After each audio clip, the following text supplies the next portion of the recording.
Bonjour à toutes et à tous.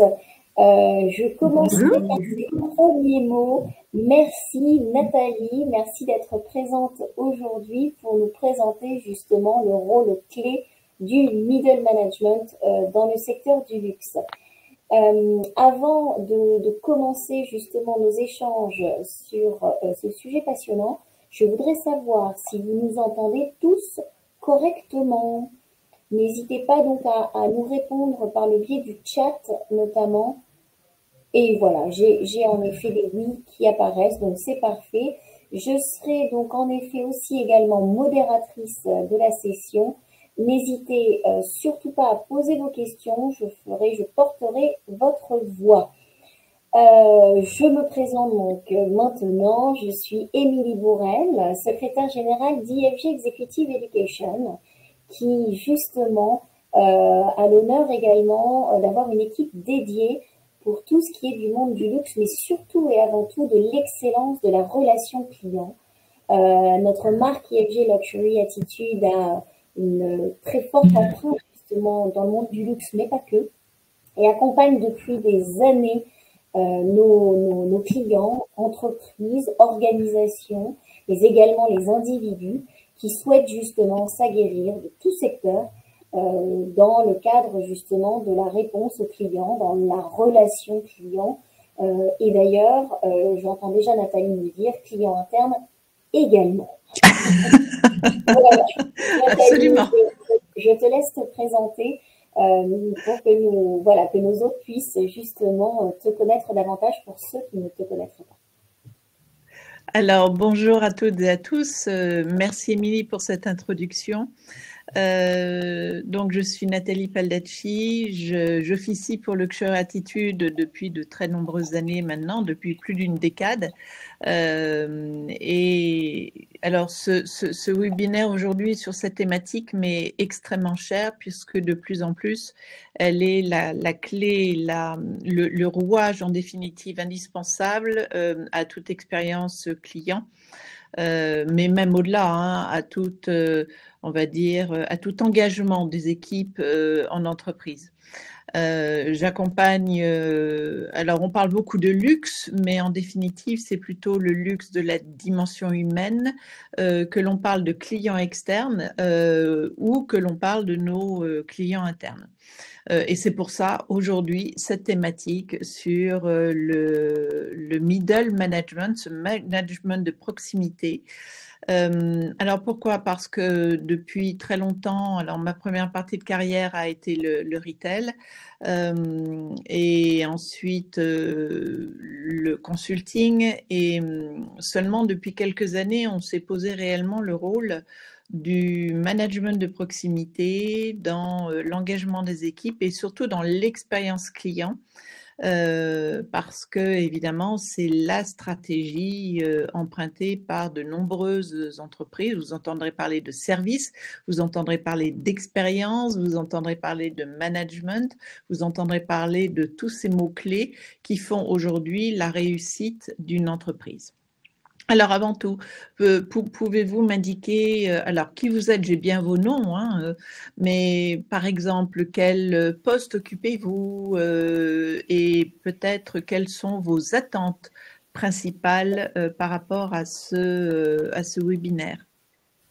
Alors, nous avons en effet déjà des personnes qui sont en train d'écrire, donc on va vous laisser en effet quelques secondes pour que je puisse aussi porter la voix des personnes qui répondent. Donc encore une Oui. fois, n'hésitez pas. Nous sommes on stage, mais je peux porter votre voix et l'idée justement est d'avoir un échange et quelque chose qui permette aussi vous de pouvoir engager une réflexion sur vos problématiques propres. Oui. Oui, parce que bon, c'est vrai que le format invite en définitive et 7 heures passées ensemble invite peu à l'échange, mais je le voudrais le plus interactif possible, de manière à pouvoir vraiment coller à vos interrogations, à vos besoins éventuellement. Et puis ensuite, bien sûr, vous présenter ce que nous faisons pour vous dans un avenir très proche. Alors, mes attentes sont d'améliorer ma relation client, jeune et entreprise. D'accord, donc les moins jeunes. Bah, les entreprises, peut-être que donc, du coup, on doit avoir des moins jeunes dans les entreprises aussi. Aussi, oui. Et là, au contraire, il y a un passage de relais extrêmement important à travailler. Directeur d'un centre de formation, très bien. Ravi de faire votre connaissance, Cyril. Consultant RSE. Ah, La Réunion, quelle belle île. Pas d'attente particulière, donc ben, voilà, ça va être facile. Pauline, Brand Manager. Ah, vous êtes déjà en formation chez nous. Merci. Bon là, Émilie, tu prends le relais parce que ça va trop vite pour moi. Exactement. Non, mais nous avons en effet une personne qui est donc déjà en formation chez nous et qui aura en effet besoin d'une version plus affinée aussi finalement. Nous avons également une Oui. personne qui travaille dans le secteur public en Belgique et qui cherche justement de l'inspiration d'autres secteurs, pourquoi pas d'ailleurs dans le luxe. Et j'imagine que c'est dans sa relation à autrui et dans la relation justement aux entreprises ou en tout cas à l'écosystème. Je vois en effet question que se pose justement Alix serait donc sur l'évolution des attentes dans des secteurs précités, c'est-à-dire le luxe, l'industrie. Est-ce qu'il y a donc des différences importantes et y a-t-il des incontournables points communs justement entre toutes les industries finalement? Nous avons un directeur de l'innovation justement qui est dans le secteur de la chimie. Et donc, en termes d'expérience client, il est intéressé et curieux justement du benchmark par rapport au secteur du luxe, avec le secteur du luxe. Et en effet, puisque les codes du luxe, et je sais que tu en parleras, est justement une inspiration grande pour pouvoir booster et améliorer aussi les pratiques. Et nous avons une personne qui est en effet en formation dans le cadre de l'achat et supply chain et qui souhaiterait avoir une vision d'ensemble, une compréhension des attentes clients, justement, je pense, en relation Oui. et parce que ça permet, quelqu'un est en formation aussi, et qui voudrait voir justement dans tout ce qui est achat et pilotage de qualité de la performance des processus, la relation notamment, voilà, occupe une place importante. Et enfin, comment faire entendre en effet la voix des middle managers, bien souvent enfermés en effet dans un rôle de courroie de transmission, comment les aider à oser monter au créneau. Voilà pour ce qui est donc des réactions. Donc un spectre assez large, mais finalement tous centrés aussi autour de la relation en elle-même comme outil et potentialisateur finalement, c'est ce que j'entends du business. Oui.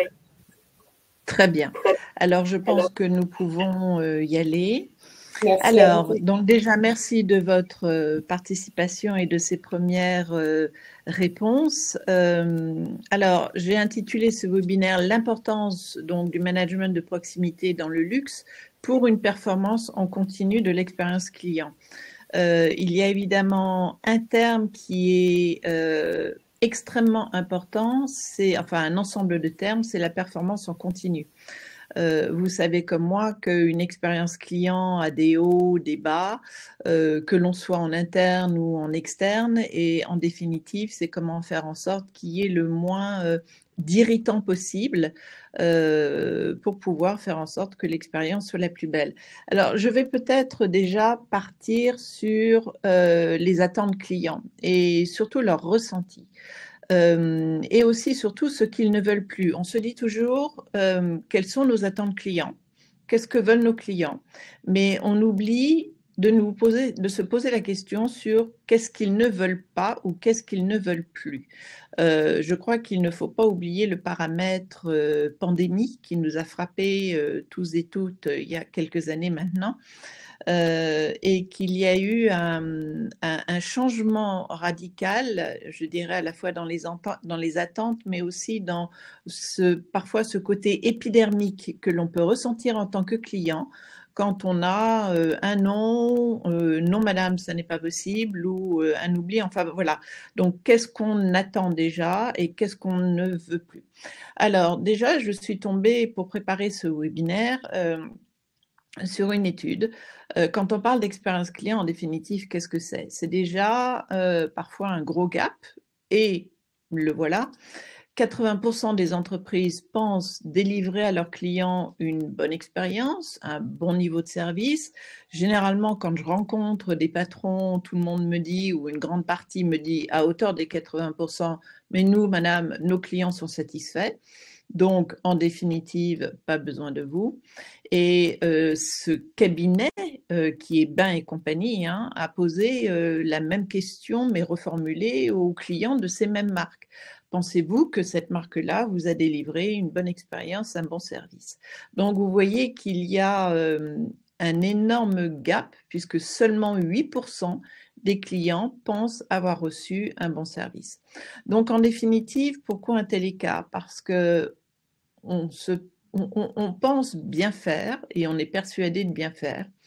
Et on oublie la voix du client, ou on oublie très souvent de se servir de ce que le client dit de nous, dit sur nous, pour se servir de cela comme de benchmark et comme axe d'amélioration.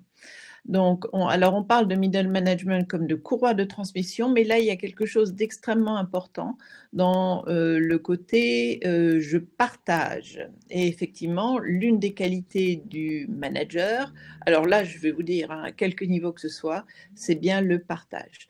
Là, je suis en train de travailler pour une grosse marque. Je ne vous dirai pas laquelle, évidemment, je suis sous le sceau du secret professionnel. Mais il y a un gros problème en interne qui est le silotage des départements et donc la non-communication entre les départements. Donc, on a un département qualité d'un côté, on a un département expérience client de l'autre, un département RSE, un département, etc., etc. Et puis, personne, en définitive, ne se parle. Et ça, c'est bien dommage parce que l'une des premières choses, c'est que, en définitive, il y a une communication transverse dans tous les services. Et s'il y a bien une personne qui peut remonter ce genre d'informations, ce sont les managers de proximité. Alors, les attentes clients. Qu'est-ce que veulent les clients aujourd'hui? Et qu'est-ce qu'ils ne veulent plus? En définitive, je vais d'abord parler de ce qu'ils ne veulent plus. Et j'imagine que ça va vous faire sourire parce qu'on va parler la même langue et le même langage. Que l'on soit, alors quel que soit le secteur d'activité, que l'on soit en train d'assister à une formation, que l'on rentre dans une boutique, que l'on appelle un centre de relations clients, que l'on appelle un hôtel pour une réservation en direct, etc., on veut être pris en compte et surtout ne pas être laissé sur le bord du chemin. Et surtout, nous ne voulons plus avoir de ces vendeurs qui nous poussent, qui sont pushy, qui sont agressifs, ou alors qui nous délaissent parce que on leur dit je veux réfléchir. Et le je veux réfléchir est souvent non pas une porte fermée, mais c'est que le client a besoin d'un certain temps de réflexion. Donc là où effectivement ce que j'appelle, bon alors c'est de l'anglais, hein, évidemment, vous me pardonnerez pour les fins linguistes qui aiment le français pur, on est là sur de la haute couture en termes de management et c'est du fine tuning, comme on appelle ça, c'est-à-dire que en définitive, c'est toute l'agilité managériale qui va rentrer en ligne de mire pour pouvoir justement faciliter la prise d'initiative, la bonne écoute et puis réduire au fur et à mesure cet écart. Qu'est-ce que l'on veut? Je me permets juste un instant de préciser, donc Séverin Thora il est aussi intervenu puisqu'il est directeur d'entreprise dans le secteur du BTP au Togo et lui souhaite justement nouer une meilleure relation avec les différents maîtres d'ouvrage. Voilà, je me permets de porter sa voix également. Mais tu as raison parce que ça c'est extrêmement important. Je rajouterais qu'on entend toujours par client le client, on va dire, final. Mais en définitive, on a bien d'autres niveaux, bien d'autres strates de clientèle. Alors, je parlais de clients internes qui sont nos collaborateurs, mais aussi nos managers, nos collègues, mais aussi on a toutes les parties prenantes, en définitive, de la chaîne de valeur d'une expérience client, qui sont les maîtres d'ouvrage, qui sont aussi, par exemple, dans un grand magasin, ceux qui s'occupent de la sécurité ou ceux qui ont comme pour tâche de nettoyer le magasin. Donc, ces entreprises multiservices et ces entreprises ont évidemment un bon nombre de niveaux de clientèle et c'est là toute la difficulté. Alors, qu'est-ce qui va contribuer à une bonne expérience client? Bonne question. C'est déjà la bonne compréhension d'une vision.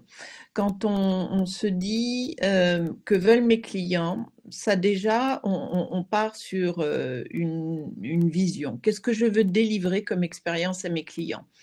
Et c'est le démarrage de l'aventure. Et c'est ce qui va faire que, en définitive, entre les 80 et les 8%, nous allons pouvoir réduire l'écart. Déjà, qu'est-ce qu'une expérience? Si on redéfinit un petit peu l'expérience, alors des définitions, vous en avez des multitudes sur Internet. Moi, j'ai choisi plutôt celle-là parce qu'évidemment, il y a un axe que vous avez bien compris sur lequel nous allons jouer. D'un côté, il y a le point de vue de la marque qui lance sa stratégie. Et qui dit nous voulons telle expérience pour nos clients. Très bien. Donc là, il s'agit de l'expérience stratégique. On l'écrit, on la définit ou pas. Ça peut être tout à fait intuitif, comme ça peut être tout à fait formalisé, peu importe. Et puis ensuite, on passe le relais, on dit ce que l'on veut en formation en interne. À nos collaborateurs. Voilà, vous devez faire effectivement ceci, cela, pour que vous puissiez délivrer une expérience. Voilà l'expérience que nous voulons et voilà comment vous devez faire ou qu'est-ce que vous devez faire. Donc là, on est sur un aspect purement fonctionnel. Alors très souvent, dans l'expérience stratégique, il y a aussi l'addition d'un certain nombre d'outils. Aujourd'hui, nous parlons beaucoup d'intelligence artificielle pour essayer on va dire, de créer des personas, voilà, tel client avec telle famille pourra vouloir plutôt ceci ou cela. Mais en définitive, un client est avant tout un être humain avec des attentes qu'il va falloir bien comprendre. Et puis, donc ça, c'est l'expérience fonctionnelle avec un certain nombre de services, comme dans un hôtel par exemple. Exemple de service dans un hôtel, eh bien, nous avons la piscine, le sauna, les restaurants, voilà. Donc, dans une formation, on a aussi une expérience fonctionnelle, c'est-à-dire avoir une salle qui soit relativement bien insonorisée, avec évidemment un intervenant, avec des outils qui fonctionnent, hein, parce que la solitude de l'intervenant en début de formation est telle que parfois nous galérons avec toute la technique. Voilà, donc tout ça, c'est la fonctionnalité de l'expérience, mais en fait qui répond aux attentes des clients en fonction de la promesse de marque.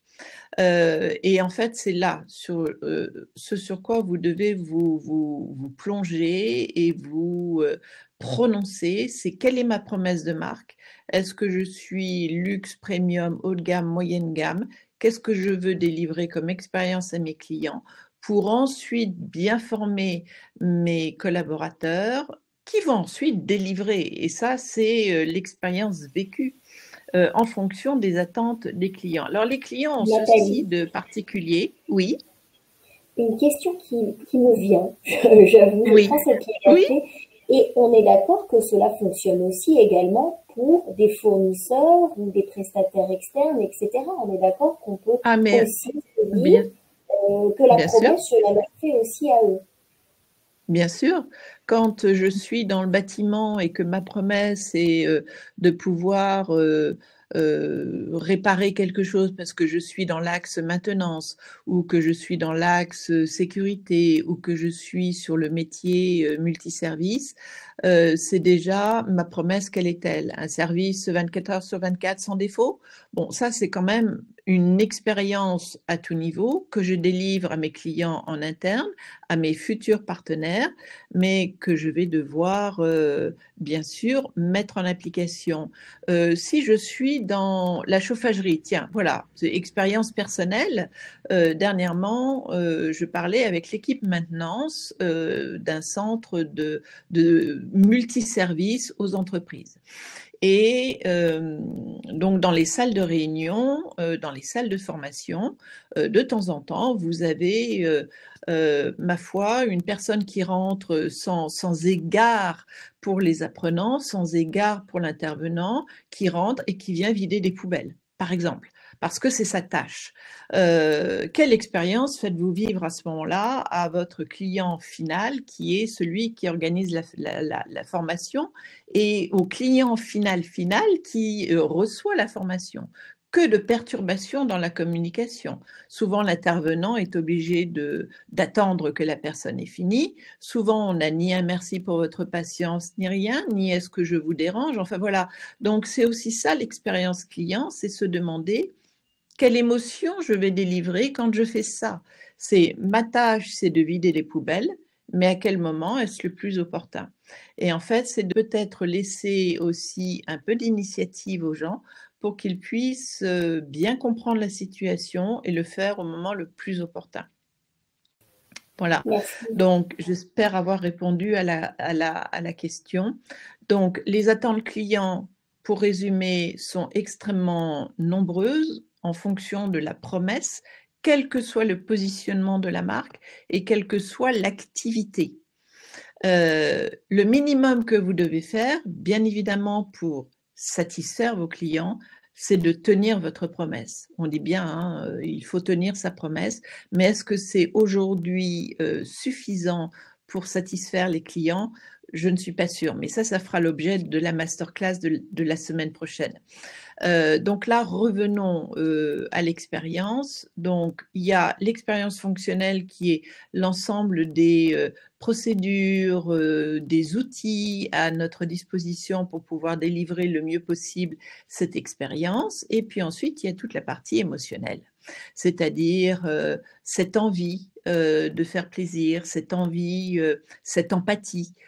Tiens, non, là, ils ont l'air occupés, je ne vais pas les déranger, je ne rentre pas dans la salle parce que ça risque de les perturber. Ça, c'est une véritable preuve d'empathie. Mais il faut aussi que le manager, et là, on rentre en définitive dans le rôle du manager de proximité, c'est de laisser une certaine place à la prise d'initiative pour que le client, in fine, soit le plus dans l'émotion positive et non dans l'émotion négative.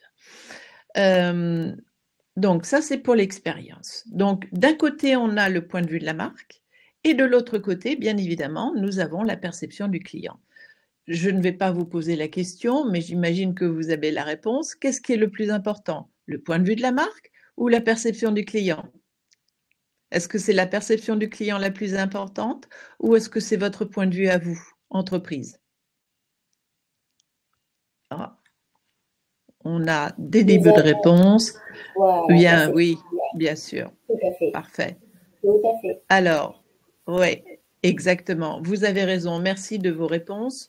J'ai une provocation. L'autre jour, quelqu'un m'a dit, quand je travaille avec ce centre de relations clients, hein, quelqu'un me dit « Ah, mais qu'est-ce que les clients ont comme question bête ?»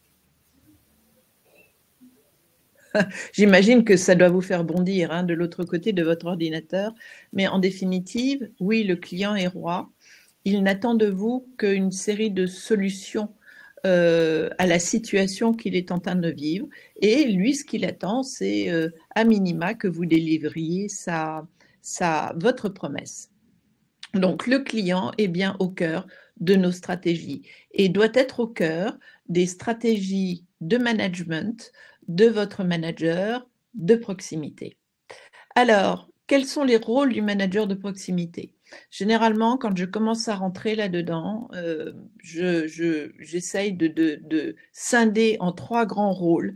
Les rôles du manager, mais évidemment, vous en avez plein, mais ne confondons pas rôle avec qualité, rôle avec tâche. Bien évidemment, sous chaque rôle, vous verrez que vous avez des tâches. Alors, je les ai donc réparties en 3 grandes tâches. Déjà, le manager organise. Vous savez, les plannings, les vacances, les procédures éventuellement, bref, c'est tout ce qui fait partie de la fonctionnalité de mon équipe, de toutes les fonctionnalités de ces nouveaux outils que je peux implémenter pour améliorer peut-être la communication en interne, de ces nouveaux outils pour comprendre le client, pour les stocks, voilà, il organise.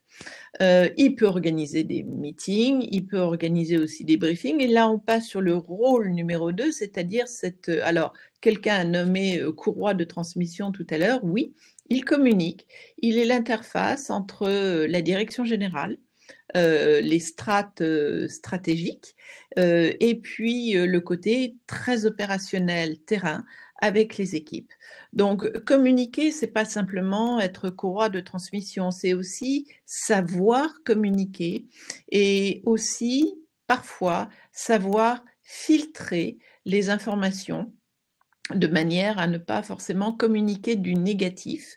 Et vous avez souvent des managers de proximité, vous les voyez arriver dès le matin, ils ont l'air préoccupés, ils disent à peine bonjour, ou alors de loin, ils ne sont pas réellement avec leur équipe, ou alors ce sont des questions fermées, tout le monde va bien.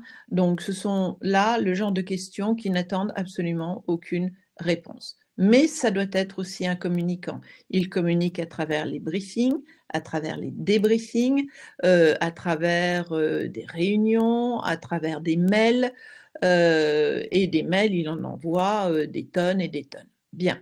Troisième rôle, et c'est sur celui-ci que je vais m'appesantir aujourd'hui, c'est développer les compétences. Alors, qu'en est-il de la communication bottom-up? J'y arrive. Merci Bénédicte pour cette question parce que j'y arrive. Alors, développer les compétences, c'est ce rôle de coach que le manager va développer ou pas. Hein. Très souvent, les managers, quand je leur pose des questions, qu'est-ce que vous entendez par votre rôle de manager? J'ai souvent en premier de nombreux items sur beaucoup de choses autour de l'organisation, des procédures, des vacances, de la planification, de la prise de décision, etc. Et très peu, très peu, me disent, ben voilà, j'écoute mes collaborateurs. Et c'est vrai que la communication bottom-up, mais est super importante. Pour vous donner un exemple, pour faire grandir une équipe, il faut déjà bien comprendre, un peu comme comprendre le client, il faut déjà bien comprendre qui sont nos collaborateurs. Et pour ça, il faut se parler. Et puis aussi encourager l'initiative, encourager la montée en compétences, encourager cette volonté de vouloir grandir, en donnant du sens et surtout en donnant du feedback. Et ça, c'est pas évident. Souvent le feedback, alors tel que je l'ai vécu moi, hein, vous me direz après, mais le feedback dis donc, je t'ai vu faire avec le client, c'est pas comme ça, hein, change-moi ton truc, hein, parce que sinon on arrête tout de suite. Hein. Donc le feedback, c'est plutôt comment est-ce que l'on peut faire mieux? Et c'est là l'importance de la communication bottom-up. Quelle solution verrais-tu toi pour améliorer ce point-là? Et puis évidemment, c'est une question de pédagogie. Il y a 1 an, je discutais avec un patron du CAC 40 que nous accompagnons depuis des années et des années et des années sur l'amélioration en continu de son expérience client. Il y a eu le Covid.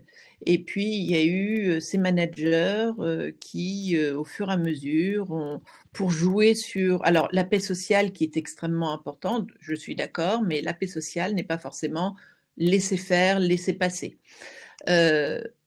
qui ont finalement cessé d'être exigeants. À partir du moment où on cesse d'être exigeant avec soi-même, on cesse d'être exigeant avec les autres.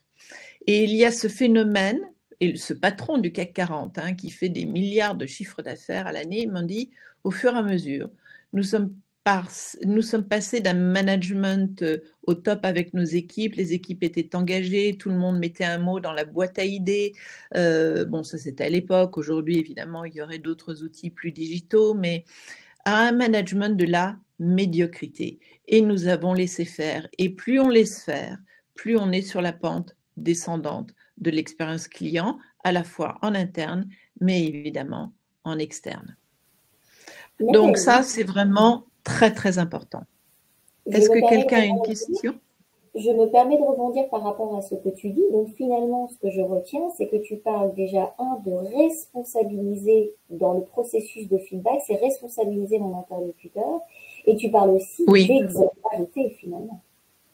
Et alors, merci de cette transition, Émilie. On les verra après, c'est l'une des premières qualités. Si le manager, qu'il soit de proximité ou dans les hautes sphères stratégiques, hein, que cela vienne du patron jusqu'en bas de la pyramide, je crois que l'exemplarité doit être une source, évidemment, et est une source d'inspiration. Et puis, ce serait trop facile pour vos collaborateurs de dire oui, mais bon, de toute façon, mon patron, il ne me dit pas bonjour, pourquoi je dirais bonjour au client? Pourquoi, voilà. Donc, c'est ne pas laisser le champ libre, la friche à une source ou des sources de démotivation parce que vous n'êtes pas dans l'exemplarité. Et là, je réinsiste. Donc, la pédagogie, ce troisième aspect de développement des compétences, c'est répéter et faire répéter. Inclure les gens, par exemple, dans le briefing. Passer en mode participatif. Passer en mode ludique. Très souvent, pendant un exercice que nous appelons design de service de l'expérience client de votre maison, il y a l'aspect émothèque, c'est-à-dire le voyage par les mots. Par exemple, dernièrement, nous avons changé agent de réservation, qui est extrêmement technique, par conseiller. Et la résonance, mine de rien, dans l'esprit des agents est tout autre. Ah, je ne suis pas qu'un vendeur, je ne suis pas qu'un agent qui peut avoir d'autres associations dérivées autour de cette fonction. Mais je suis aussi là pour conseiller, c'est-à-dire accompagner mon client. Donc la pédagogie, c'est aussi la répétition au quotidien et ne jamais rien lâcher. Alors, il y a une question, comment concilier quête de l'excellence avec peur de faire des erreurs? Ah, génial. Ben, je vais vous dire, celui qui ne fait pas d'erreur est celui qui n'apprend rien. C'est précisément, et ça c'est dans le rôle du coach, c'est un peu dire aussi aux gens, vous pouvez faire des erreurs à condition de ne pas les répéter, mais servez-vous de vos erreurs pour mieux faire. Qu'est-ce que je fais bien aujourd'hui? Qu'est-ce que je peux faire mieux demain? Parce que, souvenez-vous, quand vous avez appris à marcher, vous êtes tombé, vous vous êtes relevé. Et à chaque fois que l'on fait une erreur, eh bien, on apprend. On apprend de nos erreurs. Par contre, effectivement, et là je suis d'accord, c'est laisser la place à l'erreur.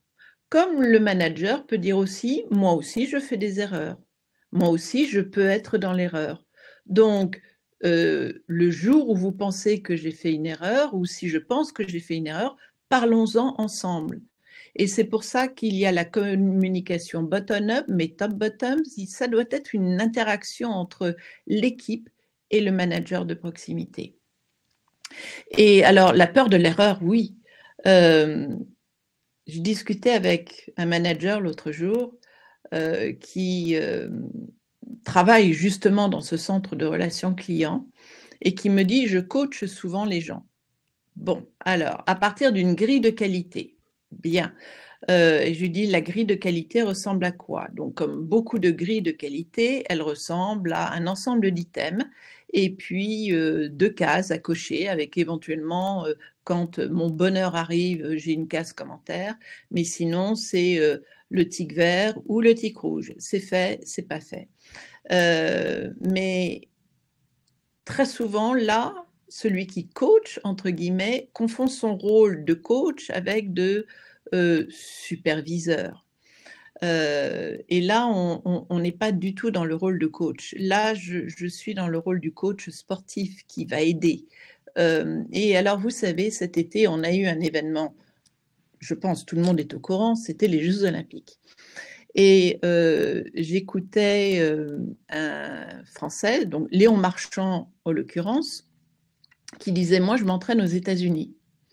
Alors j'ai fait des recherches parce que pourquoi les États-Unis sont-ils à la 2e place, je crois, du classement? Et alors vous me direz, il y a la volumétrie, bon d'accord, mais il y a aussi la peur de ne pas faire d'erreur. Et en définitive, ils sont coachés, c'est-à-dire que les coachs sportifs aux États-Unis leur apprennent, donc apprennent aux sportifs à gérer cette peur, parce qu'il y a la peur qui peut vous transcender, hein, ce trac, mais il y a la peur aussi qui peut vous inhiber.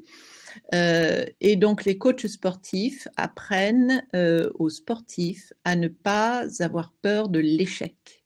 En définitive, c'est ça. L'échec est juste une source extrêmement enrichissante pour faire mieux demain. Parce que qui prétend être parfait? Personne. Je ne connais personne de parfait. Et en plus, on a tous à apprendre les uns des autres. Donc ça j'ai trouvé extrêmement inspirant cette réflexion de ce coach sportif américain qui disait, moi, je leur apprends à faire des erreurs. Parce que c'est vrai que nous, en France, on est souvent conduit par des drivers tels sois parfait, fais effort, il faut que tu fasses mieux, c'est pas assez bien. Vous savez, quand vous aviez en rouge sur vos copies d'écoliers, c'est peut mieux faire. Et on n'est jamais dans OK, comment est-ce que tu peux mieux faire? En définitive, c'est tu as fait une erreur, mais comment est-ce que tu peux mieux faire demain? Et en quoi ton erreur va te permettre de t'améliorer.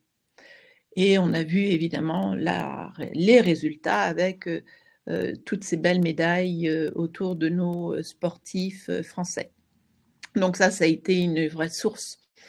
Donc, ce que je voulais dire par là, ben oui, erreur, oui, mais à condition que l'on apprenne de ces erreurs, sinon de la compétence. Mais il y a aussi la compétence inconsciente. C'est-à-dire que n'oublions pas que la plupart de nos collaborateurs font des choses, effectivement, parfois de manière routinière, ou alors ils le font bien, mais ils ne savent pas comment ils le font bien ni pourquoi ils le font bien. Ils le font parce que c'est en eux ou parce qu'ils l'ont appris et que, voilà, c'est l'inconscience de la compétence. Donc, vous, en tant que manager, vous devez conscientiser cette compétence pour pouvoir passer de l'incompétence consciente ou inconsciente à une compétence inconsciente à consciente. Et puis, oui, tu as fait une erreur. Et ensuite, comment faire en sorte d'être dans la réussite demain. Et effectivement, on peut apprendre de ces réussites à condition de les partager. Et là où vous avez un gros rôle en tant que manager de proximité, c'est de dire, par exemple, en briefing, un jour, hier, il y a par exemple Basma qui nous a fait une super vente. La cliente était très contente, je l'ai vue ressortir avec un sourire jusqu'aux oreilles. Comment, Basma, as-tu fait pour que cette cliente en arrive à ses émotions? Ah bah j'ai fait ceci, j'ai fait cela. Donc, en France, on a un peu tendance, enfin dans les entreprises que je fréquente, on a un peu trop tendance à renforcer sur le côté négatif. Attention, tu as fait ceci, il ne faut pas le répéter. Mais on oublie aussi de partager les beaux succès, les belles réussites. Et de compiler tout ça, de les partager, de dire alors, voilà, comment as-tu fait? Qu'est-ce que tu as fait? Qu'est-ce que tu as dit? Permet de verbaliser ce que l'on a fait. Et on passe de l'inconscience à la conscience. Alors, j'ai une autre question. Est-ce que vous formez également les managers au coaching dans cette formation? Alors, le coaching est un vrai métier, hein. Ce n'est pas une espèce de salade niçoise qui vise à tout et n'importe quoi. C'est un vrai métier avec des vraies compétences. Là, je parle de coaching sportif et évidemment, dans ces formations, dans les projets d'accompagnement sur du long terme, je forme ou les autres consultants Luxury Attitude, nous avons une partie de réflexion sur l'accompagnement version coach sportif des équipes. Parce que, et voilà, le rôle d'un manager, au-delà de la supervision, c'est engager les équipes. Et cet engagement, à 70%, est influencé par les managers et leur capacité à. Et ça nous amène à quelles sont en définitive les qualités d'un manager de proximité. À votre avis, quelle est la, si vous pouvez me répondre, quelle est la qualité? Alors, j'en ai donné une, mais j'aimerais que vous m'en donniez d'autres. Quelles sont les qualités, ou pour vous, quelle est la qualité prédominante d'un manager? L'empathie, très bonne, j'aime beaucoup. L'écoute, oui. Empathie, écoute. Avoir une vision, oui. D'accord. Bienveillance, magnifique. Le partage, d'accord. L'exemplarité, le leadership, le dialogue. Bon, bah, vous êtes déjà très bon. La bienveillance. Alors, la bienveillance, beaucoup. Merci, simplicité, que j'aime ça. Je pourrais en ajouter une autre qui va avec simplicité. Authenticité, exigence, bienveillance. Oui, c'est pas contradictoire, hein. Au contraire, humilité. Ah, voilà ce que j'attendais. L'humilité, oui, bien sûr, savoir reconnaître ses erreurs pour mieux avancer tous ensemble et ne pas prétendre que le manager, on peut détenir des savoirs, on peut détenir des compétences, bien sûr, mais on n'est pas les seuls sachants. Éviter cette posture de sachant. Il vaut mieux jouer sur les effets de synergie plutôt que sur cette posture un peu parfois arrogante du sachant. De l'engagement, de l'exemplarité, du courage. Tiens, du courage. D'accord. Être toujours à l'écoute. D'accord. Humilité. Bon, je pense qu'on a à peu près tout dit. Du courage. Oui, c'est vrai. Il faut du courage. Parfois, c'est dur. C'est pas un métier facile, hein. Oui, il faut être optimiste. C'est pas toujours facile non plus. Savoir laisser ses propres problèmes et savoir filtrer effectivement ce que nous a dit notre boss pour être au top avec nos clients et avec notre équipe. Parce que l'équipe n'a pas à recevoir forcément les ondes négatives, hein, de ce que vous avez reçu le matin. Aimer l'humain. Waouh, que c'est fort ça. Et oui, en fait, c'est une condition sine qua non, hein. Aimer l'humain, c'est aimer vos collaborateurs qui aiment les clients. Il y a une espèce de transversalité dans ce côté aimer l'humain. Alors, ça n'a rien de mièvre, hein. Je pense que c'est peut-être l'item le plus fort. Persévérance, absolument. Ne jamais rien lâcher. Oui, de l'humour, avoir un trait d'humour et aussi savoir se remettre en question. Ça va avec ce côté humble du manager qui se dit, ben, là, j'ai fait des choses, peut-être que je pourrais me remettre en question parce que qu'est-ce qui fonctionne avec mon équipe, qu'est-ce qui ne fonctionne pas. Nathalie, dans tout cela, j'entends que nous parlons beaucoup en effet de la relation du manager de proximité avec ses propres équipes. Et je pense que nous avions d'ailleurs, je crois que c'était Bénédicte qui réagissait, et d'ailleurs quand je lis courage, je pense aussi finalement à cette relation à sa hiérarchie finalement. Et en effet, j'y associe aussi finalement pas que le courage, puisque finalement l'humain doit jouer beaucoup aussi dans la relation que doit avoir ce manager de proximité avec sa direction. Oui, savoir oser dire les choses. savoir remonter des informations sans avoir la peur du coup de bâton derrière, ça demande du courage de la part du manager de proximité, c'est vrai. Avoir le courage aussi de dire, ben voilà, j'ai failli, aidez-moi. Cet appel à l'aide, aidez-moi, il me manque cette compétence, comment est-ce que je peux mieux faire, aidez-moi à m'améliorer. Et puis il y a aussi oui, ce positionnement assertif dans la relation. C'est, alors je ne prétends pas que le manager de proximité est à égalité, on va dire, avec j'allais dire le big boss, mais pour moi le big boss, vous l'avez bien compris, hein, c'est pas le PDG, c'est le client. Mais l'assertivité, c'est se poser en étant proactif. Et en définitive, c'est ça, la proactivité. C'est humour, bienveillance, persévérance. C'est ne jamais rien lâcher. Et que ce soit avec son N+1, son N+2, ou aussi bien avec ses collaborateurs. Et puis enfin, bah, c'est être créatif, oui, mais pour être créatif, il faut se libérer d'un certain nombre de contraintes que nous allons aborder ensuite. Alors, si vous voulez bien, voilà quelques exemples de qualité. Alors, il y en a plein, hein, vous en avez des listes, mais alors si tous les managers étaient comme ça, déjà, ce serait bien. Vous m'avez parlé d'écoute, moi je vais vous répondre écoute active. Vous m'avez parlé d'empathie, exemplarité, humilité. Vous voyez, on est absolument alignés. Être adaptable, flexible, mais oui, de plus en plus.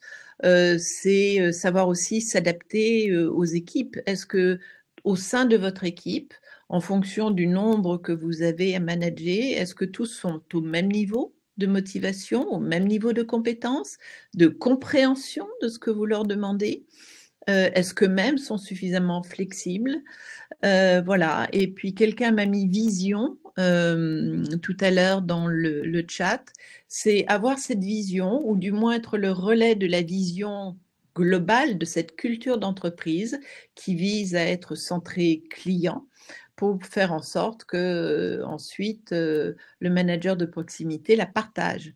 Donc un leadership plutôt participatif, donc qui accepte la remontée d'informations, le fameux bottom-up, mais aussi, voilà, on a tous des idées. Maintenant, on se met autour d'une table ou en rond, en cercle pendant les briefings du matin, par exemple, et puis on s'écoute avec une question centrale. Et évidemment, la bienveillance, c'est penser que en face de nous, nous avons des êtres humains et que parfois vous ne connaissez pas tous et toutes des aspects de leur vie. Pourquoi tel matin ils arrivent la larme à l'œil ou l'air préoccupé ou soudain tout joyeux. Pourquoi est-ce que certains arrivent systématiquement en retard? Pourquoi? Donc c'est aussi partager peut-être là juste en one-to-one un moment privilégié avec ce collaborateur pour faire en sorte de le remettre dans ce que vous voulez. Quelqu'un a mis exigence et bienveillance, Eric, mais oui, c'est ça. C'est ne jamais rien lâcher, être exigeant. Mais l'exigence, la première des exigences, passe d'abord par celle du manager. Ensuite, évidemment, il faut être inspirant, peut-être avec un peu d'humour, peut-être par votre humilité ou alors votre passion. Aimer les gens, c'est aussi être inspirant, hein. Quand on aime les gens, ça se sent. Et puis savoir reconnaître. S'il y a bien un premier acte managérial à réaliser, alors pas de manière systématique parce que ça l'amoindrirait, ça l'appauvrirait, et c'est de savoir dire merci, mais dire merci à bon escient. Merci pour ce super travail que tu m'as fait hier. Et évidemment, bah, tous les coachs se reconnaîtront là, c'est qu'il faut rester factuel et ne pas être en train de trop être dans le vague. Hier, tu as fait une super vente où le client nous a félicité grâce à tes actions, ta distribution de courrier ou la formation que tu as délivrée. Ben, bravo, bravo pour ce que tu as fait parce que, évidemment, ce que tu fais est super important et participe de la réputation de l'entreprise. Alors, si vous avez des questions, je vois qu'Arnaud est en train de taper peut-être une question ou une remarque. Et pourtant, ils ont connu des failures, justement. Je vois que la devise la devise, oui. Failure is not an option. Mais pourtant, ils en ont connu. Donc, ça peut être, du coup, source d'inspiration. Oui, on peut parler de Boeing aussi, hein, voilà. Mais on peut, alors là, on parle de failure plutôt technique, enfin, effectivement, l'erreur là peut être extrêmement dommageable parce qu'il y a des vies humaines qui ont été perdues. Et ça, effectivement, l'erreur est terrible. Mais bon, dans l'expérience client, l'erreur, ça peut être d'oublier de contacter son client parce qu'on a reçu le pantalon. Donc là, l'erreur est, je dirais pas minime parce que de là se génère le chiffre d'affaires et que le chiffre d'affaires, nous le savons bien, est le nerf de la guerre. Mais d'un autre côté, là, puisqu'on cite la NASA, je vais citer quelqu'un d'autre qui est Gandhi. L'impossible n'est pas impossible. Il devient possible à partir du moment où on se pose la question de comment cela devient possible. Donc, merci Bénédicte. À très bientôt, j'espère. Alors, la reconnaissance, cette fameuse reconnaissance.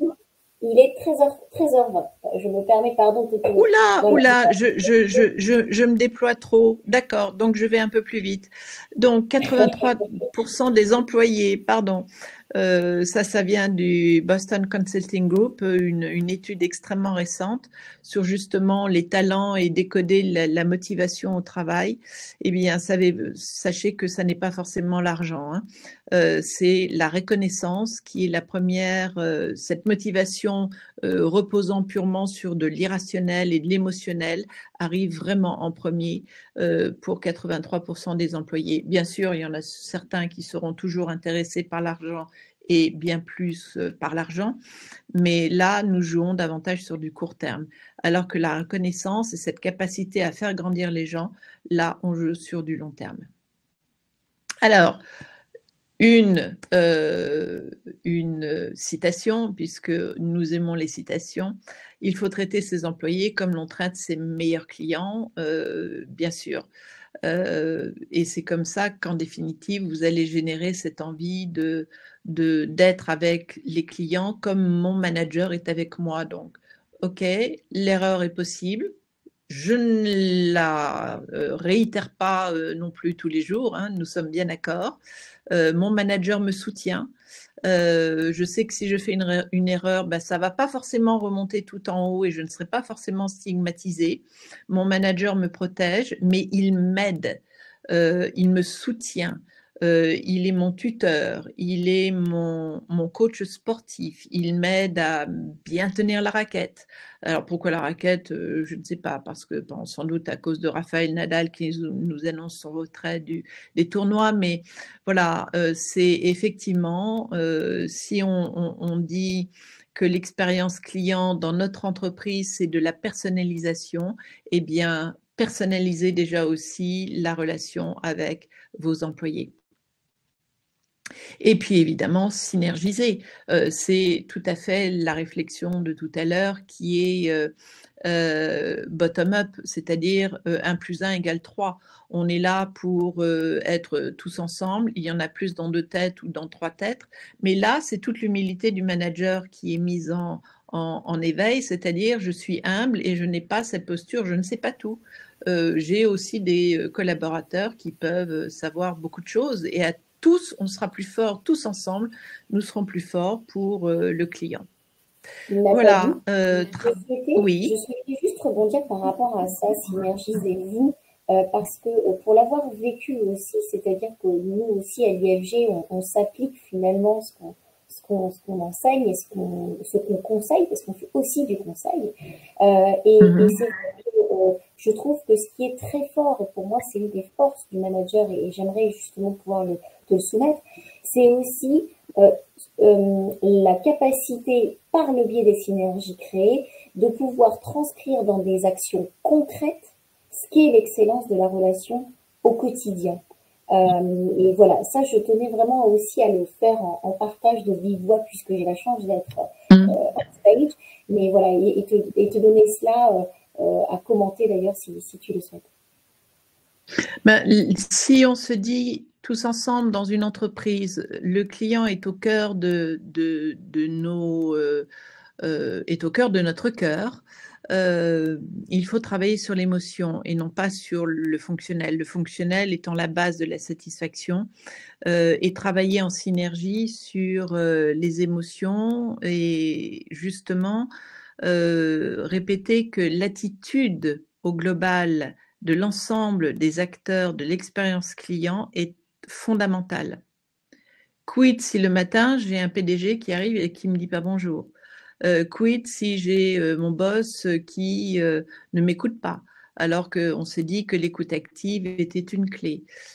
Quid si je donne un avis, si je donne une idée et qu'elle n'est pas réutilisée ou à tout le moins commentée. Tiens, Nathalie a eu cette idée-là, qu'est-ce que vous en pensez? Oui, ça m'intéresse, très bien. Comment est-ce que vous l'appliqueriez? Comment est-ce que vous... En fait, c'est passer du quoi au comment. Et en fait, c'est ça où la synergie est la plus belle, c'est qu'elle va jouer sur la créativité des uns et des autres. Alors, Svenja. Voilà. Des éléments clés de la nouvelle formation, justement. Oui, je vais y passer parce que nous... Alors, je vous laisserai parce qu'évidemment, ce webinaire est enregistré, donc je vous laisserai lire les commentaires de clients. Ça, c'est la voix du client, hein, qui permettent effectivement, voilà, à partir de ces mots-clés, nous avons travaillé ensuite sur comment cette conseillère, qui est allée au-delà des attentes, a été claire, compétente, très cordiale. Donc là, on est déjà dans le comment, mais comment elle est allée au-delà des attentes. Donc, nous avons eu la réponse et nous avons ensuite répandu la bonne parole et les bonnes actions de cette conseillère pour en faire une sorte de, pas de charte bien sûr, mais de source d'inspiration. Alors, bon, là aussi, nous laissons les citations pour aller plus vite.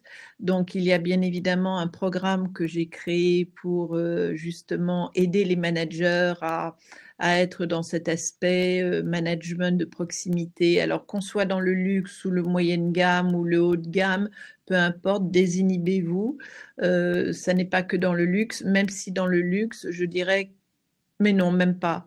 Le management de proximité est aussi une affaire de détail. Vous connaissez le proverbe, hein, le luxe est une affaire de détail et le diable peut se cacher dans les petits détails que l'on ne voit pas et que les clients vont voir. Eh bien, c'est exactement la même chose. C'est par exemple le manager qui vous dit t'inquiète pas, hein, n'hésite pas si tu as la moindre question, mon bureau est grand ouvert et viens me poser la question, je viendrai. Et la plupart du temps, ça on peut jouer aussi aux devinettes, mais combien de fois vous avez suivi ce conseil et vous avez trouvé une porte fermée?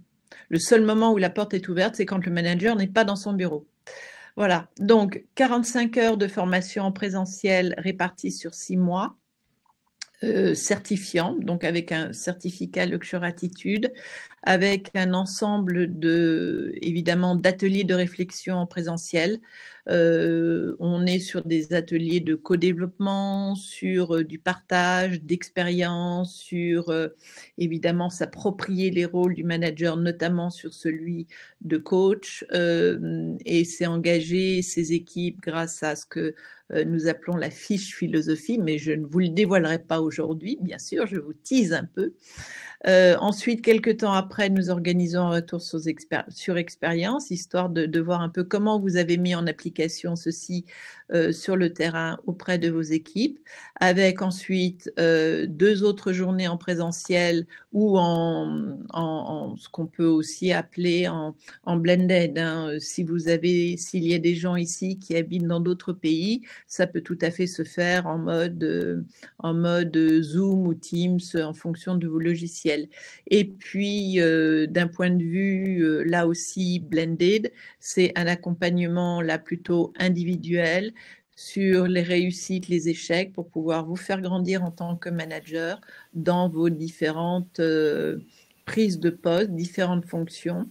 Et puis passer de ce mode supervision parfois un peu autoritaire à un mode un petit peu plus souple, humble, parce que tout le monde n'a pas forcément la bonne compréhension de ses qualités d'un manager aujourd'hui. Voilà, Et je tiens à donc préciser que ces formations peuvent se faire aussi en présentiel dans d'autres pays, dans le cas où vous avez un projet en effet d'entreprise. Voilà, les modalités en tout cas peuvent tout à fait être adaptables à la situation même oui, de votre entreprise. Ça, il n'y a aucun sujet. oui, Mais le absolument. côté synchrone, par contre, est clé pour pouvoir travailler en effet le côté coaching et le Oui. côté accompagnement justement et co-développement. Oui, c'est pour ça que je l'ai voulu sur 6 mois ou bon, que 4 mois. Mais avec les sessions de coaching individuel, il est important d'être à vos côtés, voire éventuellement au quotidien, hein, ou de manière à pouvoir répondre et être là à vos côtés pour répondre à la moindre de vos questions, de vos besoins. Il est important, ça n'est pas forcément une formation, mais c'est plutôt un accompagnement pour vous donner toutes les clés et tous les outils possibles pour être le meilleur des managers de proximité et faire en sorte que l'expérience en interne soit aussi belle que celle que vous voulez délivrer à vos clients externes. Merci Merci. Christophe. Merci Nathalie, merci pour ces mots de la fin. Il est déjà donc 13h31. Nous avons déjà abusé un petit peu de votre temps. Ah oui, une minute. Merci à vous. Merci beaucoup Nathalie pour ces partages d'expérience et ce webinaire fort interactif. Et je te dis à très bientôt. Donc, sachez que ce Merci. webinaire est tout à fait visionnable a posteriori. Un lien vous sera transmis. Encore merci à toutes et à tous. Merci beaucoup. Au revoir.